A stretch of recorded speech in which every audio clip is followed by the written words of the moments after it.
우리는 살면서 지켜야 할 것들이 많습니다.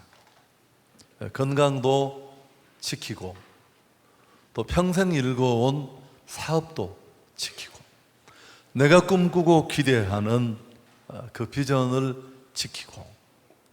그런데 이런 지키는 것 어느 것 하나 쉽지 않습니다. 건강을 지키는 일이 그렇고, 또 사업을 지키는 일도 쉽지 않습니다. 그런데 그 어떤 것보다 가장 힘든 것 하나가 있는데요, 마음을 지키는 겁니다. 여러분, 우리 마음을 다스리고 지키는 게 얼마나 어려운지 하나님도 너무 잘 알고 계십니다. 잠언 4장 23절에 보면 모든 지킬 만한 것 중에 더욱 내 마음을 지키라.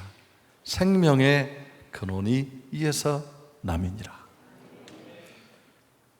생명도 행복도 마음에서 납니다. 여러분, 우리는 뭔가 추가적인 은혜, 내가 기대하는 그 무엇인가가 내게 주어지면 행복할 줄 아는데 그렇지 않습니다. 마음이라는 이 중요한 자리를 우리가 방치하면 우리의 모든 노력들은 수포로 돌아가고 다 무너집니다. 오스왈드 스미스라는 분의 얘기인데, 사람이 가장 먼저 무너지는 곳은 깊은 내면, 마음이다. 행동으로 나타나는 것은 마지막이다. 여러분, 우리는 결과만 보지만 정말 우리가 무너지는 그 첫 자리는 내면의 깊은 곳이고 마음이다. 그렇게 오스왈드 스미스라는 분이 얘기를 했습니다. 사람이 살면서 불행해지고 삶이 무너지는 것은 우리가 마음을 방치해서 그럴 수 있습니다. 본성의 마음을 온통 맡기고 유혹이나 욕심이 이끄는 대로 그저 충동 따라 그렇게 살기 때문에 그렇습니다. 지금도 마귀는 우리 마음에 하나님의 의도와는 다른, 하나님의 말씀의 기대와는 다른 생각들을 집어넣습니다. 여러분, 예수님의 제자 중에 가룟 유다를 생각해 보십시오. 차라리 태어나지 않았으면 좋을 뻔했다. 한 인생이 이 땅에 와서 어떤 형태로든지 살다가 돌아갔는데 그 인생을 바라보는 하나님의 평가가 차라리 넌 태어나지 않았으면 좋았어. 최악 아닙니까? 여러분, 그런데 가룟 유다는 원래 그런 사람이 아닙니다. 예수님 따르는 무리 중에서도 돈꾀를 맡을 만큼 아주 깨끗하고 또 책임 있는 그런 사람이었습니다. 그렇지만 그는 마음을 잘 지키지 못했습니다. 사단은 그 마음에 물질로부터 시작한 예수님 팔려는 마음을 넣고 마침내 그는 넘어지고 우리가 아는 그런 길을 걷게 됩니다. 음란하고 더럽고 사악한 생각들이 우리 머릿속에 떠오르는 건 어쩔 수 없습니다. 그렇지만 그 생각이 우리의 몸과 마음을 지배하도록 방치하고 내버려 두는 것은 옳지 않습니다. 여러분, 행복도 평안도 모두 우리 마음 속에 있다는 것 꼭 기억했으면 좋겠습니다. 그래서 한 4번 정도의 시리즈로 마음 지키기, 그래서 우리 마음에 들어오는 좋지 않은 것들을 어떻게 지켜낼지 이런 부분에 대해서 좀 금요 집회 시간에 함께 말씀을 통해 은혜를 나누고자 합니다. 근데 첫 시간부터 별로 출발이 좋지 않았습니다. 제가 좀 오늘 이상하지 않았나요? 제가 올라오면서 이 달고 오는 뭐라고 하죠? 무슨 중계기 같은 게 2개가 있는데 금요 집회 때는 엉뚱한 걸 차고 와서 제가 올라오기 직전에 알아서 좀 혼란한 부분이 있었습니다. 여러분 양해해 주시면 좋겠고요. 오늘 첫 시간에 마음 지키기 첫 번째 시간 교만에 대해서 좀 생각을 하려고 합니다. 잠언 16장 18절 우리가 앞부분에 한번 읽었습니다만은 같이 한번 읽기를 원합니다. 교만은 패망의 선봉이요 거만한 마음은 넘어짐의 앞잡이니라. 사람이 교만하면 어떻게 되고 왜 교만해서는 안 되는지, 왜 우리는 마음에서 교만을 지켜야 하는지 잘 보여주는 말씀인데요. 교만은 패망의 선봉이요 거만한 마음은 넘어짐의 앞잡이니라 라고 했습니다. 여러분, 우리가 눈여겨볼 부분은 선봉이요 라는 표현입니다. 면전에 또 바로 직전에 직면해 있는 공간적인 의미를 일컫는 말인데, 한 인생이 바로 무너지고 쓰러지는 그 망하는 직전에 교만이 있다, 그런 뜻입니다. 교만의 결과가 패망이라는 그런 뜻입니다. 여러분, 자꾸 자신을 자랑하고 드러내고 의시되고 이렇게 교만하면 우린 착각합니다. 이렇게 내가 올라가고 높아질 것 같지만 결국은 그것이 패망하게 되는 전조라는 겁니다. 내가 이렇게 나를 드러내고 의시되면 사람을 얻으리라고 생각하지만 도리어 사람들도 잃게 됩니다. 하나님께서는 교만한 자를 물리치시는 이유가 아주 간단한데요. 야고보서 4장 6절도 우리가 함께 한번 읽어보겠습니다. 그러나 더욱 큰 은혜를 주시나니 그러므로 일러시되 하나님이 교만한 자를 물리치시고 겸손한 자에게 은혜를 주신다 하였느니라.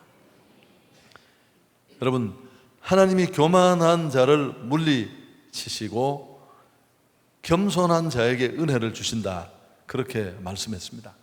사람이 교만하면 여러 가지 문제가 생깁니다만은 무엇보다도 하나님께 버림을 받습니다. 더 이상 하나님의 은혜는 그에게 역사할 수 없습니다. 교만은 삶 속에서 하나님을 인정하지 않습니다. 철저히 그 하나님의 손길과 흔적을 부인함으로 말미암아 하나님이 더 이상 우리 삶에, 내 삶에 역사할 수 있는 근거를 밀어내어 버리는 행동이 바로 교만입니다. 여러분, 하나님이 하시는 것을 했다고 인정하는 것, 그게 감사고 겸손이고, 또 내가 할 수 없는 것과 하나님이 할 수 있는 것을 알고 인정하는데 우리의 겸손이 있습니다. 교만한 자는 하나님 앞에 자신의 연약한 모습을 잘 알지 못합니다. 그래서 철저하게 하나님의 뜻을 거스리고 순종하지 않고 자신의 뜻만을 구하고 결국 삶 속에서 하나님을 끊어내고 마침내는 하나님의 대적이 되고 회방자가 됩니다. 그래서 하나님은 교만한 자에게 은혜를 주실 수가 없습니다. 그러나 겸손한 자에게는 은혜를 주시는 줄 믿습니다. 그는 하나님의 하나님 되심을 인정하고 하나님의 선하심을 드러내기 때문에 그렇습니다. 원래 겸손하다라는 이 말 속에는 꼭꼭 숨는다, 그런 뜻이 있습니다. 여러분, 내가 한 것처럼 보이지만 누군가가 나를 주목하고 내게 칭찬하고 나를 드러내고자 할 때 철저히 자신은 숨어서 그 일을 하시고 그 일을 되게 하신 하나님을 드러내고 보여주는 행위, 그게 바로 겸손입니다. 앤드류 머레이는 제가 여러 번 말씀을 드렸습니다만 겸손이라는 아주 얇은 책 속에서 겸손은 창조주 하나님의 그 위대하심 앞에 피조물된 나의 지극히 한계와 연약함을 깨닫고 직시할 때 그때 보여지는 자세, 그게 바로 겸손이라고 했습니다. 여러분, 겸손한 자를 하나님은 기억하시고 은혜 베풀어 주시는 줄 믿습니다. 내가 다른 사람보다 무언가 더 잘하고 더 인정받고 더 주목받는 그런 요소가 있다면 그때 우리가 자칫하면 의시되고 나를 드러내고 또 그럴 수 있습니다. 사실은 그것은 정확하게 돌아보면 하나님이 주신 것들입니다. 더 많이 가진 것, 더 주목받는 것, 더 유능한 사람으로 비춰줄 수 있는 그런 모든 요소들은 하나님이 주신 것입니다. 어떤 사람은 그 재능으로 스스로 감사할 뿐만 아니라 다른 사람을 돕고 섬기는데, 또 어떤 사람은 하나님이 주신 그 재능과 은사들을 가지고 다른 사람들을 기죽이고 의시되고 그런 경우도 우리는 많이 보게 됩니다. 그래서 결국 내가 잘하면 스스로 드러내지 않아도 사람들이 다 압니다. 오히려 노력하고도 자신을 감추고 하나님께 영광 돌리는 그 사람들은 너무 당연한 얘기지만 더 소중하게 여기고 그 노력도 인정하고 기억하게 되는 것입니다. 여러분, 교만한 사람을 좋아하는 사람은 아무도 없습니다. 하나님도 싫어하시고 사람도 싫어하고 마침내 완전히 고립되어서 그 삶은 무너질 수밖에 없습니다. 사람들은 왜 교만하게 될까? 여러분, 교만이 나쁘다는 걸 잘 알고 교만은 패망의 선봉이고 하나님의 은혜를 더 이상 내게 흘러내리지 못하도록 만든다는 걸 잘 아는데도 왜 사람들은 교만하게 될까요?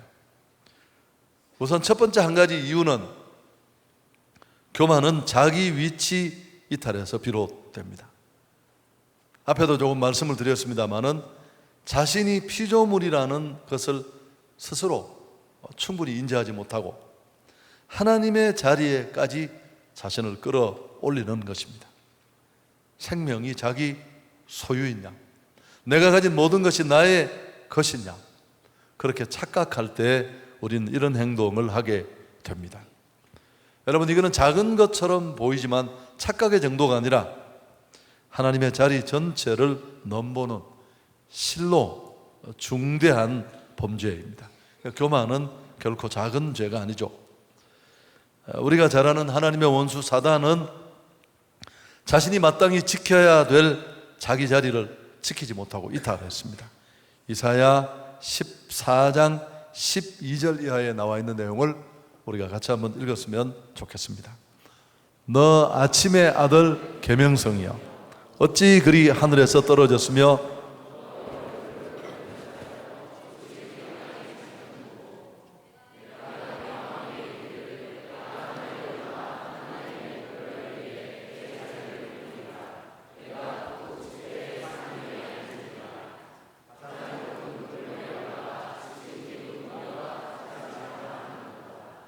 아멘.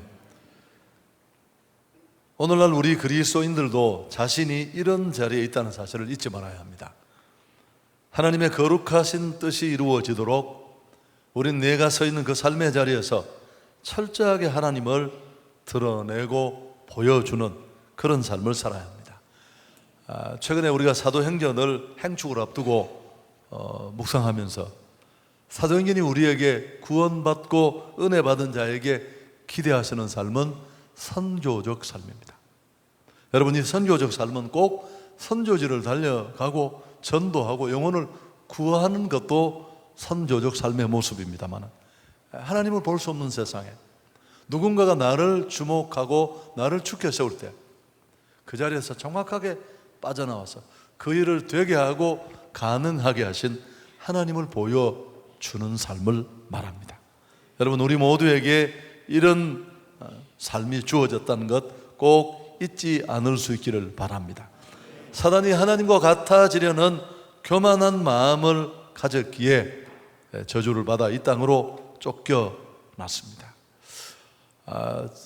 자주 말씀드렸던 기억인데, 간증하면 성령이 역사합니다. 그러나 자랑하면 마귀가 역사합니다. 여러분, 이 일의 경계선이 분명하지 않아요. 우리는 하나님을 드러내고 싶고 그분께 영광 돌리려고 얘기를 시작했는데 조금 지나면 어느새 경계선을 넘어서 자신을 자랑하고 있는 나의 모습을 보게 됩니다. 얼마만큼 우리가 죄성에 깊이 절여 있고 자기를 드러내고 보여주기를 좋아하는지를 잘 알 수 있는 그런 대목이죠. 마광수 교수의 작은 단편 개미라는 이 얘기를 한번 했었나요? 어떤 사람이 뭔가 좀 주목받고 돈도 벌고 싶어서 개미를 훈련시켰습니다. 그래서 개미에게 춤을 출 수 있도록 7년간 온갖 공을 다 들였습니다. 너무 집중해서 정신적인 문제가 생겨서 한동안 병원에 입원도 하고 그런 시간을 보냈는데 이제 정말 7년 만에 개미가 춤을 추게 되었습니다. 방송국에 전화를 했더니만 당장 그 개미 데려오라고. 데려가는 거 맞는지 성냥갑 속에 7년간 훈련시킨 춤추는 개미를 집어넣고 이제 방송국으로 가는 중에 점심시간이 돼서 식사라도 하고 가려고 점심을 시켜놓고 이제 기다리던 중에 이분이 너무너무 자랑하고 싶었습니다. 7년간 이 훈련시켜서 춤추는 개미가 되었는데, 그래서 이렇게 식탁 위에 춤추는 개미를 내놓고 이렇게 싹 자랑을 하려고 하는데 종업원이 와서 손톱으로 싹 문대서 죽이면서, 손님 죄송합니다. 좋습니다. 오늘 어차피 어렵게 가는 날이니까 여러분, 한 주간의 삶을 돌아보면서 하나님이 제게 참 은혜를 많이 주셨습니다. 여러 면에서 제가 대구에서 사역을 할 때 정말 큰 대구에서 볼 수 없는 수백억 들인 교회를 짓는데 어쨌든 제가 앞서서 그 일을 했어요. 상상할 수 없는 어려움을 너무너무 많이 당했습니다. 그때 저를 위로하는, 정말 아들처럼 저를 사랑하는 장로님, 권사님이 계셨어요. 그 두 분이 함께 금식하고 도와주었는데 그럴 수밖에 없는 이유가 자녀들이 다 목회자예요. 제가 어려울 때 이분이 와서 저를 끌어안고 했던 이야기였어요. 우리 목사님이 교회 건축한다고 너무 좋아하시니까 사단이 셈을 내서 그렇다고 그냥 저를 위로한다고 한 말이었는데, 그때 제가 참 깊이 깨닫게 된 게 많습니다. 그래, 예수 믿는 사람은 좋아도 너무 좋은 것도 없고 또 싫어도 너무 싫은 것도 없고, 이게 얼마나 어려워요. 있는 자는 없는 자처럼, 또 아무것도 없는 자는 다 가진 자처럼 주님 바라보면서 그렇게 살아가는 자세가 필요합니다. 여러분, 겸손함으로 일평생 하나님의 은혜를 누릴 수 있기를 축복합니다. 여러분, 은혜가 없다는 게 얼마나 무서운 거예요. 오늘 우리 찬양 인도하시는 목사님 너무 잘하셨는데 감동도 되고요. 제가 뒤에서 열심히 불렀습니다만, 여러분, 찬양에 은혜가 없다, 그건 노래예요. 아무 의미가 없어요. 어떤 것도 열리지 않고 우리가 하는 모든 일이 그렇습니다. 또 하나, 우리는 교만하면 정말 중요한 하나님의 은혜가 끝나고 걷잡을 수 없는 절망의 길로 던져진다는 걸 너무너무 잘 아는데도 왜 우리가 교만을 버리지 못하느냐 하면, 자기 위치를 몰라서 그렇기도 하지만 자기 내면에 있는 불안 때문에 그럴 때도 있습니다. 여러분, 교만하다는 건 그만큼 자기 안에 담대함과 평안함이 없다는 반증입니다. 스스로를 내세우지 않으면, 내가 이렇게라도 나를 발 뒤꿈치 들고 우쭐대며 보여주지 않는다면 혹시 깔볼까, 무시할까, 불안한 거죠. 그 두려움이 자기 안에 있는 겁니다. 삶이나 신앙의 무게중심이 그분께 있어야 되는데 바깥에 있는 거죠. 사람 말에 쉽게 휘둘리고 평판에 너무 좌지우지 되고. 여러분, 가장 작은 개가 가장 크게 짖는다는 속담이 있습니다. 얘가 왜 이렇게 되는지 아시죠? 너무 작아서 아무도 주목하지 않아요. 동네 사람들을 돌아보게 하는 유일한 일은 확 소리 내는 거예요. 또 쪼만한 게 대단하네. 여러분, 자신만만한 사람, 하나님의 은혜를 젖줄로 하는 자신감, 평안함, 이런 요동하지 않는 마음이 있는 사람은 그런데 별로 연연하지 않습니다. 여러분, 졸부들이 막 여기 무슨 뭐 이상한 이런 가방 하나 들고 노란 거 여기에 걸치고 여기 걸고, 누가 봐도 다 할 수 있는 신분증을 뺏어볼 필요도 없어요. 여러분, 정말 부자는 그렇게 다니지 않습니다. 아무 얘기도 하지 않아요. 그렇지만 그의 마음속에는 편안함이 있어요. 너무 많은 걸 가지고 있으니까. 당신이 나를 어떻게 봐도 난 문제가 없어. 여러분, 우리 안에 이런 것들이 필요합니다. 교만한 사람은 그만큼 자신감을 잃고 있다는 뜻이고, 스스로가 하나님과의 관계가 돈독하지 못하다는, 그 관계의 확실성이 흔들리고 있다는 반증이기도 합니다. 그래서 너무 사람들의 평가에 예민하고 연연하고 그럴 수 있습니다. 여러분, 교만한 마음이 아니라 겸손한 마음으로 늘 하나님 앞에 쓰임받고 또 주께서 주시는 그런 은혜를 누릴 수 있기를 축복합니다. 교만한 사람은 하나님께도 버림받고 사람한테도 마찬가지입니다. 연예인들을 봐도 마찬가지예요. 갑자기 주목받고 너무 약간 좀 의시되고 딱 느껴지면 여지없어요. 여지없어요. 최근에 제가 어떤 분 얘기를 할 수는 없습니다만, 참 하나님은 신불신을 떠나서 정확하게 요격하시는 걸 볼 수 있습니다. 자, 이제 마지막으로 어떻게 하면 교만에서 벗어날 수 있을까? 먼저 드리고 싶은 전제는, 여러분, 우리 모두는 아주 이 교만 충만합니다. 사진을 한 번밖에 안 찍어본 사람이 지가 전문가라고 하는 걸 내가 네가 무슨 전문가냐 그렇게 얘기를 하고 싶었는데, 그럼 그분이 저를 좋아하겠습니까? 그래서 제가 하도 그만하겠습니다. 그래서 어떻게 하면 교만에서 벗어날 수 있을까? 첫째, 내가 어떤 사람인지를 잘 살펴야 합니다. 여러분, 나는 어떤 존재입니까? 오늘 하나님 앞에 그 은혜를 기다리며 은혜 없이는 살 수 없다고 말하는 나는 어떤 존재였는지, 지금 내 모습이 하나님의 은혜와 도우심과 만지심으로 좀 나아졌지만 원래 내가 어땠는지를 잊으시면 안 돼요. 그럼 교만할 수가 없어요. 허물과 죄로 죽을 뻔한 게 아니고 죽었어요. 우리는 완전히 그 죄성의 깊이 오염의 정도가 너무 전 영역에 걸쳐서 죄에 대한 자각도 돌이킬 의지도 우리는 정말 1도 없었습니다. 완전히. 근데 하나님이 정말 값없이 은혜로 나를 구원해 주신 줄 믿습니다. 그 절망의 자리에서 살려서 하나님의 자녀 삼아 주시고 그분을 내 아버지라고 부를 수 있는 권세를 주셨습니다.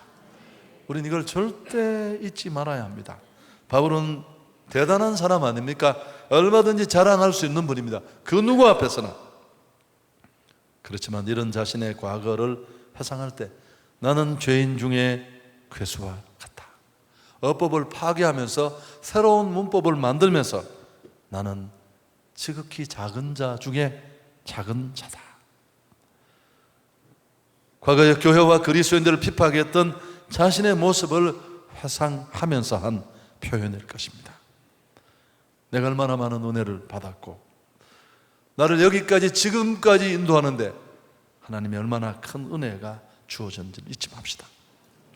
우리가 다윗을 흠모하는데 허물이 많아요. 실수도 많았고 정말 평생의 오점이 될 만한 엄청난 문제가 있었고, 그렇지만 하나님은 다윗을 사랑하셨습니다. 평생 그 손에 잡고 강한 자가 되게 하셨습니다. 이유가 뭘까요? 다윗은 이세의 8번째 아들로 자기 아버지조차 존재감을 전혀 의식하지 않은 그런 때 목동이던 자신의 모습을 한순간도 잊지 않았습니다. 실수하고 허물은 있지만, 그래서 평생 어떤 축복을 누려도 제가 그렇게 표현했죠. 10,000가지 복을 누리고 있는 최정상의 자리에 있으면서도, 이건 제 표현입니다만 가장 낮은 자세로 주님 앞에 섰어. 눈물 한 방울 매달고, 하나님, 주 밖에는 내 복이 없습니다. 목동이든 시시한 나를 충근동의 강자 되게 하시고 이스라엘 왕 되게 하시고, 그것도 시시한 왕이 아니라 열강의 조공을 받는 강한 왕 되게 하셨습니다. 그 주신 복을 내가 누리고 먹고 마시지만 제 솔직한 마음을 말할까요? 주님 밖에는 내 복이 없습니다. 자신이 누구인지를 잊지 않는, 그리고 은혜가 지금도 필요한 그 고백이 그를 오랫동안 축복의 자리에 머물게 했습니다. 여러분, 잊지 않을 수 있기를 바랍니다. 내가 어떤 사람이었는지. 두 번째, 교만에 휘둘리지 않으려면 여러분, 우리는 철저하게 영성훈련해야 합니다. 어떤 철인이 한 말인데요, 교만은 돼지 비계처럼 우리 몸에 붙는다. 여러분, 나는 교만하지 않는다라고 생각하는 분이 혹 계십니까? 당신은 교만할 가능성이 대단히 높은 사람입니다. 겸손한 사람은 한 번도 자기가 겸손하다고 생각을 하지 않습니다. 늘 부족하고 허물이 많고, 고백은 무성한데 순종이 적고. 그래서 우리는 끝까지 겸손함으로 승리하려면 무엇보다도 우리가 영적인 은혜를 받는 이 기도와 말씀, 이 채널을 절대적으로 확보하고 힘써야 합니다. 무엇보다도 기도하는 것은 너무너무 중요합니다. 여러분, 왜 기도를 쉬면 안 되는지? 기도를 쉰다면 그건 불순종이 됩니다. 기도하라고 말했으니까. 기도하지 않는 것은 호흡처럼 기도하라는 하나님의 말씀에 불순종하는 것입니다. 또 한 가지 기도해야 되는 이유는, 기도하지 않는다는 것은 교만한 행위입니다. 하루를 시작하면서 기도 없이 하루를 시작한다는 건 무슨 뜻입니까? 하나님 내게 주신 24시간이라는 이 생명 같은 시간을 나는 내 힘으로, 내 노력으로, 내 계획으로 충분히 살 수 있습니다. 그 교만을 온 몸으로 보이는 것과 꼭 같습니다. 좀 졸더라도 나와서 항복에 손을 들고, 하나님, 나는 너무 우둔해서 내 지혜나 내 힘으로는 넉넉히 나를 살아낼 수 없습니다. 은혜를 주옵소서. 사업도 그런 거 아니겠습니까? 목회도 그런 거였습니다. 저는 39살에 담임 목사가 되고, 여러분, 저는 그 정도 사이즈의 교회를 갈 수 있는 목사가 아니었어요. 우리 동기들이 다 알아서 전마저거는 원포인트로 갔다고, 잠깐 담임 목사 자리를 못 구해서 그냥 사람이 없어서 일회용이었다는 걸 모두가 다 알았어요. 그럼 저는 기도했습니다. 하나님 앞에. 사람들 소리는 내가 다 들을 수 없습니다. 하나님 은혜를 주셨고, 기도할 수 있기를 축복합니다. 날마다 여러분, 오늘의 은혜가 필요해요. 지금의 은혜가 필요해요. 20년 전에 삼각산에서 받은 그 은혜 이제 됐어요. 당신이 얘기 너무 많이 했어요. 그 얘기를. 지금의 은혜, 오늘 당장 30년씩 10시간 기도해도요, 제가 해보니까 그 주간 기도 안 하면 기도 못해요. 2주만 쉬면 아무것도 없어요. 아련한 추억만 남고 기억만 남지. 그게 신앙생활이 어려운 겁니다. 날마다 매일매일 그날의 내 삶의 무게를 견디면서 내가 성도답게 그분을 보여주는 삶을 살 수 있는, 착각하고 오버하지 않는 그런 은혜가 우리에게 필요한 줄 믿습니다. 세 번째로, 여러분, 우리는 겸손과 섬김의 훈련을 계속해야 되는데, 너무 당연한 얘기지만 자신의 공로나 선행을 드러내고 싶은 유혹, 저성에 있는 우리는 날마다 우리를 차고 올라올 때 이걸 물리치는 훈련을 해야 돼요. 의식적으로 나를 쳐서 복종시키는 일에 적극적이어야 합니다. 여러분, 자랑하고 싶은 마음이 얼마나 많이 생겨요. 막 그 식당에서 이렇게 성냥갑을 열고 7년 훈련시키는 개미를 막 내놓고 그 순간을 먼저 방송국 그 앞에 있는데, 자랑이 아니라 간증할 수 있기를 축복합니다. 하나님이 하셨습니다. 나의 나 된 것은 다 그분의 은혜입니다. 내 마음에서 꿈틀거리는 높아지고자 함과 우리는 평생 싸워야 돼요. 자꾸 저하고 싸우려고 하지 마시고, 우리 교회는 그런 분 없지만 마음에 안 드는 김 집사하고 붙어서 싸우려고 하지 마시고, 계획주의는 자기와 싸우는 사람, 리폼드 철치는 날마다 나를 계획하는 사람이에요. 할렐루야. 자꾸만 주장하고 싶고 자랑하고 싶고 내 생각, 내 견해가 더 정확하고 더 바르다는 그 생각, 대화 색상에서 서로 자신이 더 잘 알고 있음을 앞다투고 이야기하는 모습을 보게 됩니다. 제가 아주 대표적인 사람, 이제 목사님들 모임에 갔는데 다 형님이에요. 근데 형님이 꼭 저한테 물어봐요. 도목사 이거 어때? 그럼 제가 막 침을 튀기면서 신이 나가면 제 아내가 발로 팍 찹니다. 왜요? 좀 들으세요. 은퇴하실 때가 다 된 분인데 얼마나 하실 보석 같은 말씀을 왜 목사님이 다 얘기하느냐고. 열 받습니다. 열 받는데 집에 돌아오면서 생각해 보면 맞습니다. 그래서 제가 아니 목사님이 내한테 물어서 내가 설명을 한 겁니다. 그래도 들으세요. 쉽지 않습니다. 그리고 다른 사람들의 좋은 점을 그 사람이 없는 자리에서 칭찬해 주는 것. 여러분 너무너무 기본적이지만 쉽지 않습니다. 막 몽골가가 순이철수 사랑하고 옆에 있는 김집사라도 사랑하십시오. 뭘 몽골까지 차비 내한테 넣어놓으십시오. 그럼 그게 사랑이고 실천이에요. 뭘 멀리 아프리카 가서 우리 11개 지역에서 선교가 이루어지지만 정말 우리가 정말 사랑하고 함께하고 축복해야 될 사람은 바로 내 옆에 있는 그 사람입니다. 누군가가 다른 사람의 허물을 덜추어내는 이야기를 들을 때 그래 원래 그 나쁜 놈이야, 성급히 정죄하지 맙시다. 한 번 더 마음의 끈을 동여매고 나도 조심해야지, 나도 저런 사람이 되지 않도록 노력해야지, 그렇게 살피는 훈련이 우리 안에 있기를 축복합니다. 자, 설교 정리하겠습니다. 성어스틴은 그리스도인에게 있어야 할 덕목에 대해서 언급했습니다. 첫째도 겸손, 둘째도 겸손, 셋째도 겸손. 여러분 신앙생활은 너무너무 간단해요. 전혀 복잡하지 않습니다. 무슨 막 이상한 마법의 성 같은 기도원에 가서 막 금식을 해가 목소리도 안 나오는데 또 40일 기도 4번 한 영빨이는 원장님이 나와가 막 눈을 쑤시고 머리를 뽑고 또 종이에 뭘 요절을 적어주면서 네 요절이다 주문. 여러분 그런 데 있는 게 아니에요. 날마다 내 삶에 은혜 주시고 함께 하시는 그 하나님의 작은 손길을 헤아려서 그분의 일하심을 드러내고 은혜 없이는 살 수 없다는 것을 알고 더 낮은 자리로 당신이 하셨습니다. 나의 낮은 것은 하나님의 은혜입니다. 그런 고백이 있는 그 낮은 곳으로 하나님의 은혜는 날마다 흘러넘칠 줄 믿습니다. 첫째도 겸손, 둘째도 겸손, 셋째도 겸손. 경주 최부잣집 여러분 유명하죠. 12대 400년 동안의 부를 누렸습니다.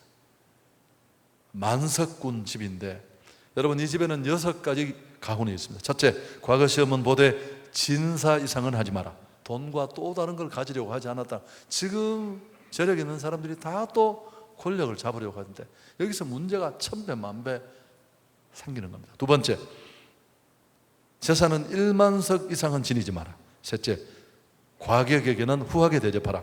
넷째, 흉년 때는 땅을 사지 마라. 다섯째, 며느리들은 시집 온 후 3년 동안은 무명 옷을 입어라. 여섯째, 사방백리 안에 굶어 죽는 사람이 없게 하라. 제가 설명 안 해도 되겠죠? 여러분 롱런하는 건 다 이유가 있는 거예요. 기업에는 평균 수명이 있다라는 일본 사람이 쓴 책, 명치우신 때부터 근대 일본까지 500대 기업을 조사했는데 평균 수명이 40년이에요. 3, 40년이면 기업이 문을 닫는데 어떤 기업은 100년, 200년 승승장구. 이유를 아시죠? 혁신입니다. 끊임없이 자기를 바꾸는. 오늘 말씀 듣고 여러분 겸손하면 돼요. 하나님 앞에, 사람 앞에 누가 봐도 야, 그 사람 참 사람이 된 것 같아. 은혜를 많이 받았는데 말하는 거 보면 철저해. 여러분, 사람 누군가가 나를 주목할 때 나는 주님 뒤로 숨는 겁니다. 머리카락도 보이지 않게 그분만 다 드러나시더라고요. 그게 겸손해요. 그럴 때 하나님은 끝까지 연약한 나를 손에 잡고 어느 한순간 한때가 아니라 이끌어 주시고 더 큰 은혜를 베풀어 주실 줄 믿습니다. 하나님께 영광 돌리겠습니다.